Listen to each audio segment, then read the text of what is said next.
Мына жерде 15 жасар қызды бір топ адам зорлаған.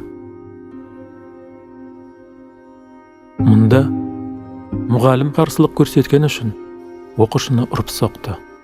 Ал қалған оқушылар бағылап тұрды. Ал мұнда анасы баласын стақанды сындырып алған үшін ұрған.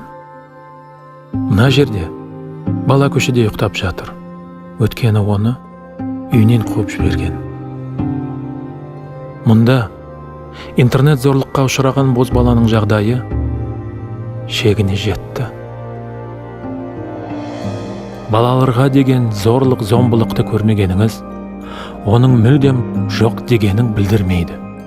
Балаларға жасалатын зорлық зомбылықты жеңуге көмектесіңіз.